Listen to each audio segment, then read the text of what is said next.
Good evening and welcome to another edition of RC Victory Lane. My name is Benjamin Williams, and we're going to be going over the first eighth scale event of the 2024 year, the Southern Indoor Championships from Autagaville, Alabama. It's an action-packed race all weekend long, lots of close racing action, and some interesting results as it came out when all was said and done. So, so good job by the folks at Racetime Entertainment for another successful event. And next up for them will be the Psycho Nitro Blast. I believe it will be the 15th year of that event coming up here in April. We'll be doing a recap of that one, but that will come in due time. Anyway, let's go over the action from down at Autagaville as they were at the Autagaville Agricultural Center for the Southern Indoor Championships, which is kind of becoming the kickoff event of the eighth scale season in the United States. They had a race in Europe, but we don't really go over that one. We don't really go over that one as much because we obviously want to know about how the boys did here stateside. So it was a good pro turnout in all three classes. In the pro e-buggy class, we had a new TQ and Lee Setzer for Associated as he picked up as he had the better combined laps in time over Ryan Mayfield from Techno. He qualified second. Dakota Fenn from TLR, defending champion, qualified third. Brandon Rose, you'll hear more about him later, qualified fourth for Team S-Works. Joe Bornhorst, also for Team S-Works, qualified fifth. Ryan Lutz sixth. Jonah Wilson seventh. Phelon Wynn Jonah Wilson was for Associated, by the way. Ryan Lutz is for Kyosho. Phelon Wynn, his first run for Kyosho, qualified in eighth. Joey Bordon, I believe, runs Techno. If anyone happens to be tuning into this one and can confirm that for me, I believe he runs for Techno. But he qualified in the 9th spot. And Cole Caston for Techno qualified in the number 10 to round out the field of the top 10 in Pro E-Buggy. In Pro Nitro Truck, Ryan Mayfield for Techno went 0-0 round 1 and 2 to secure the top qualifying position in that one as he gets his first TQ of the year. Camden Lyman, a very nice run for S-Works, qualified in the number 2. Dakota Fenn for TLR qualified 3. Joe Bornhorst for S-Works qualified 4. Cole Ogden, I believe he runs for HB. Anyone who's tuning into this one, if he can confirm that Cole Ogden runs for HB or who he runs for in 2024, that would be greatly appreciated. He qualified into 5. Phelon Wynn for Kyosho in 6. Joey Bordon, Techno in 7. Jared Wiggins also for Techno in 8. Ryan Lutz for Kyosho in 9. And Lee Setzer round out your top 10 for Team Associated. And for your premier class of the weekend, Dakota Fenn picked up the TQ, picking up a win in round 1 and round 3 to secure the overall TQ for TLR. Tyler Jones, his first run for Sparko, qualified second. Ryan Mayfield for Techno qualified in third. Brandon Rose qualified in fourth for Team S-Works.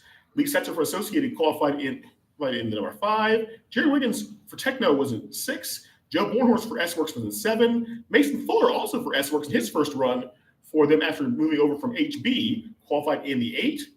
Spencer Heckert running for, I believe he runs for Techno now. He runs in the 9. And Camden Lyman for S-Works round out your top 10 in Pro Nitro Buggy. All three races had some real close action once we got to the mains on Sunday. They ran 3 rounds of qualifying on Saturday, which took the rest 2 out of 3, as I might have noted, kind of halfway going over the top 10 in the pro classes. And the tiebreakers were settled by your best laps in time. And it was especially true in E-Bug, especially true in the qualifying because you only had 5-minute runs. So you want to make sure to put down a good solid run in round 1 and hopefully get a decent run in round number 2 and 3 to add to that, to put yourself in a good position to be able to get into that top 10. They took 14 to the mains in all the classes, and so you really wanted to try and leave no doubt in that first round to be able to get a solid run, so you wouldn't have to sweat it out so much in rounds 2 and 3 going into the mains on Sunday. They did run some mains on Saturday night, so if you really wanted to play the bump game, you had to work late till the night on Saturday and then get up early Sunday morning to run all those races.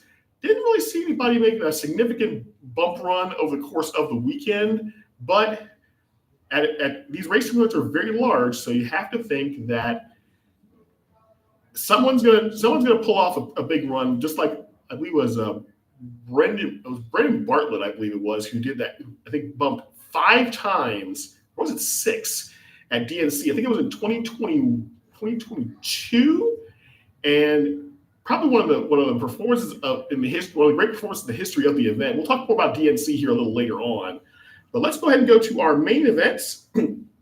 First up, your Pro E-Buggy. They ran 2 main events, and pretty much they ran 2 main events, and you can easily win the event by winning both of them. But if there were 2 different winners, whoever had the fastest laps in time in their winning run would be the winner in the AA main event. And that was Ryan Mayfield, as he picked up the win in A2 with a 19 laps, 10 minutes, 21.729, as he bettered Dakota Fenn's A1 winning time by about 3 seconds to take the win. Then finished second for TLR. Mason Fuller for S-Works finished third. Fee-Long Win for Kyosho finished fourth. Well, I'll have a quick note about him here a little later. Brandon Rose in fifth for S-Works. Tyler Jones for Sparko in sixth. Ryan Lutz and his Kyosho finished in seventh. Joe Bornhorst for S-Works finished eighth. Lee Setzer, who was top qualifier in this one, but unfortunately could not translate that to the result in the main event. He finished in ninth. And Cole Caston running top 10 for Team Techno. In your Pro Nitro Truck main event, which was the first pro race of the week of the day on Sunday, Dakota Fenn took the win, going 55 laps, 30:09.824. Now, the margin of victory was about 2 seconds, and that really is just a testament to how well Camden Lime finished second did in that race. He actually was leading with about three and a half minutes to go, looking like a possibility for his first big win.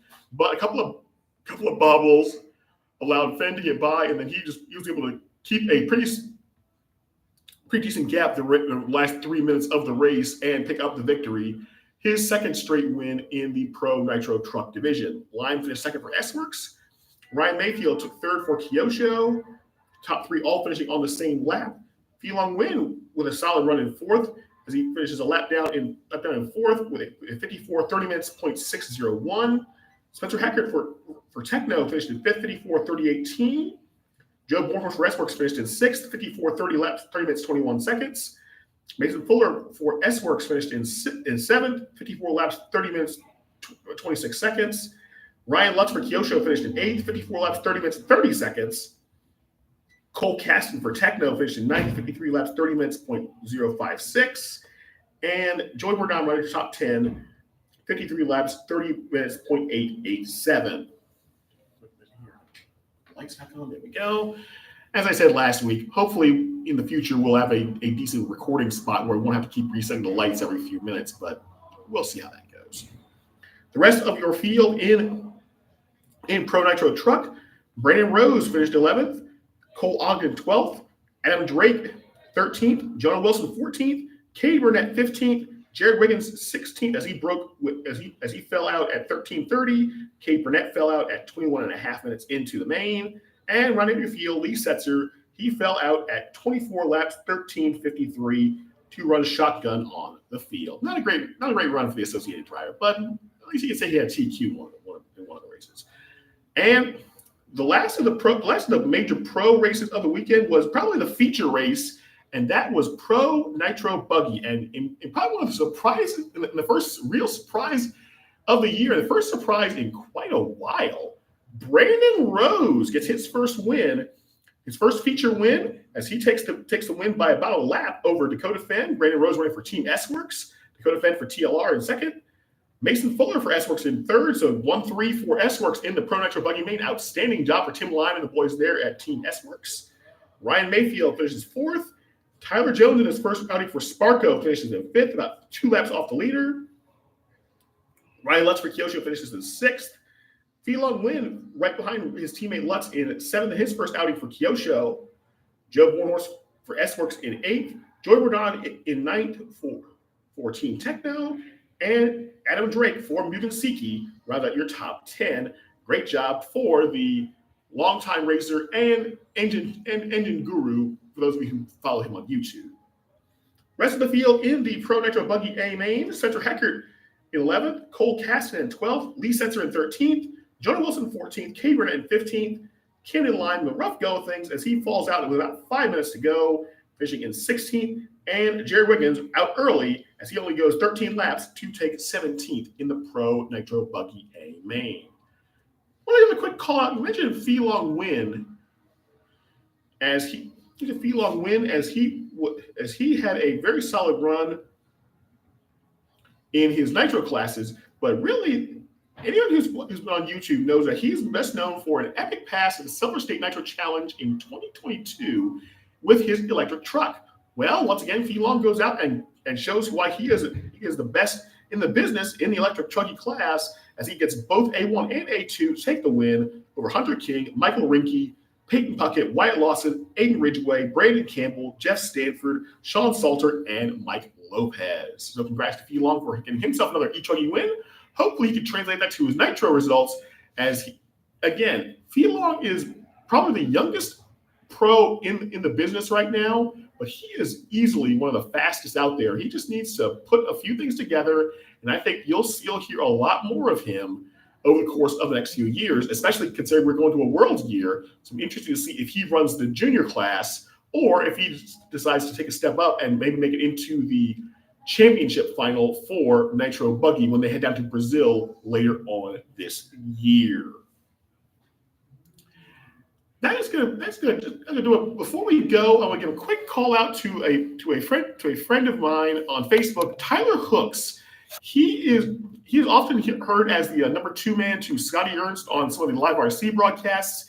He headed down to Tulsa, Oklahoma for the RC Chili Bowl as part of the Chili Bowl Nationals week in Tulsa, and he picked up the win in the Outlaw Sprint class. So I want to give a quick congratulations to Tyler Hooks for his win in Outlaw Sprint and all of the winners at the RC Chili Bowl, which is, I believe, in its 10th year this year. Congrats to all the winners out there. Hopefully I'll get a chance to get out to that race one of these days and be a part of the action, even if it's just a watch. But definitely a lot of fun and a great event that Scotty Ernst is putting on out there in Tulsa.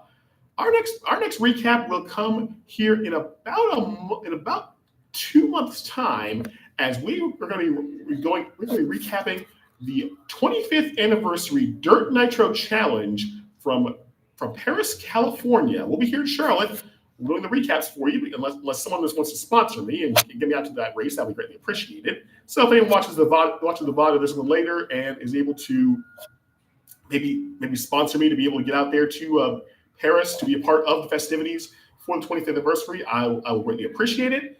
I will leave my contact information information on my page, so you can hit me up, and I would greatly appreciate it. If you would like to also help me to be able to get some even better video quality here in the course of our broadcast, our recaps here for RC Victory Lane, I do have a throne wish list with a few items on there that would certainly be very helpful in being able to put on a good quality bit of programming for you guys out there on YouTube and hopefully other avenues as well. I'll post a link to that in my community page, so head over there, take a look at that. If you want to be able to help me make that happen, I'll greatly appreciate it. Also, I'll put links to my PayPal and my Venmo. Those are great ways to help me out, as well as I try to put on the best possible production for you out there, the RC enthusiasts. So until we talk to you after the Dirt Nitro Challenge here in March, this is BJ Williams saying go fast, turn left, turn right, and always send it no matter what. Talk to you then. And I need a catchphrase, but it'll